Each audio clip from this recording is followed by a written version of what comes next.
ভাই, আপনারা কি এই পর্দাশীল সুন্দরী মেয়েটাকে চিনতে পারছেন? তাকে দেখেই আপনার বলতে ইচ্ছে করতেছে না যে এইরকম একটা পর্দাশীল সুন্দরী মেয়ে যদি আমার মায়ের ছেলের বউ হতো? জানি এটা দেখে সবারই এমনটা বলতে ইচ্ছে করতেছে। তবে দাঁড়ান, এখনই আপনার ইচ্ছার মায়েরে বাপ করে দিচ্ছি। এবার দেখেন তো তাকে আপনার মায়ের ছেলের বউ বানাতে চান কিনা। জানি এখন উল্টো গালাগালি শুরু করে দিয়েছেন। আসলে আমাদের দেশের মডেল নামক নায়িকারা এমনই, তাদের কাপড় পরতেও টাইম লাগে না, আবার কাপড় খুলতেও টাইম লাগে না। এই যে আমাদের দেশের কমেডি অভিনেতা সিদ্দিকের সাবেক স্ত্রী মারিয়া মিমের কথাই একবার চিন্তা করেন। তিনি সেলিব্রিটি ক্রিকেট লিগটাকে পুরো জাম্বুরা লিগ বানিয়ে ফেলছিল। 19-20 লুক আর 19-20 টাইপের ড্রেস পরে ক্লায়েন্টদের আকর্ষণ করছিল। বিভিন্ন ইন্টারভিউ কিংবা অ্যাওয়ার্ডস অনুষ্ঠানে গিয়েও নিজের জাম্বুরা দেখিয়ে দেখিয়ে ঘুরে বেড়াতো সেই মানুষ এখন আবার হিজাব আর বোরকা পরে ওমরা পালন করতে চলে গেছে। আবার ফেসবুকে এক এক সময় এক এক ছবি ছেড়ে ক্যাপশন দিচ্ছে সবাইকে যেন একবার হলেও এখানে আসার তৌফিক দান করে। এখন আবার অনেকেই বলতে পারেন যে কেউ যদি দিনের পথে আসতে চায় তাহলে তাকে আসতে দেন।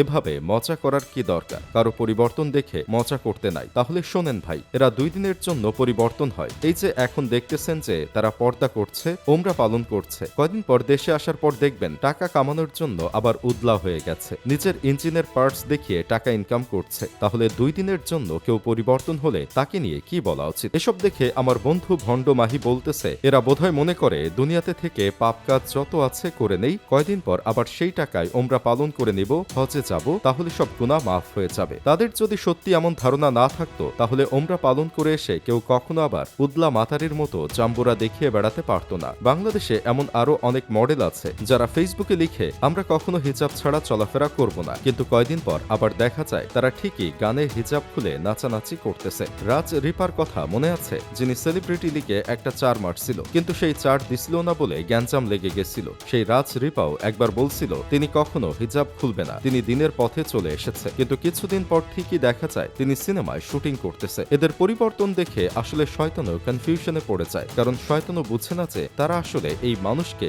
কোন দিকে নিচ্ছে। এদের দেখে হয়তো শয়তানরা বলে আমি কি শয়তান, তার চেয়ে বড় শয়তান তো এরাই। তবে আমি একটা জিনিস বুঝতে পারতেছি না, আমাদের এই মডেল নিজের পার্টস পাতি দেখিয়ে যেই পরিমাণ টাকা ইনকাম করছে আর অ্যাওয়ার্ডস পাইছে, সেই টাকা দিয়ে ওমরা করতে গিয়ে শয়তানকে পাথর মারতে গিয়ে তিনি আসলে কাকে পাথর মারছে? আসলে শয়তানকে পাথর মারছে নাকি নিজেই নিজেকে পাথর মারছে? যদি শয়তানকে পাথর মেরে থাকে তাহলে তো শয়তান মনে মনে বলছে কি করলাম জীবনে, শয়তানের হাত থেকে আজকাল পাথর খেতে হচ্ছে। তবে কেউ পরিবর্তন হলে দোষের কিছু নাই, তবে 2 দিনের পরিবর্তন হয়ে কোনো লাভ নাই। আজকে ওমরা হজ করে এসে কাল যদি আবার সেই খুল্লাম খুল্লাম করে মডেলিং করা লাগে তাহলে এই পরিবর্তনের কোনো লাভ নাই।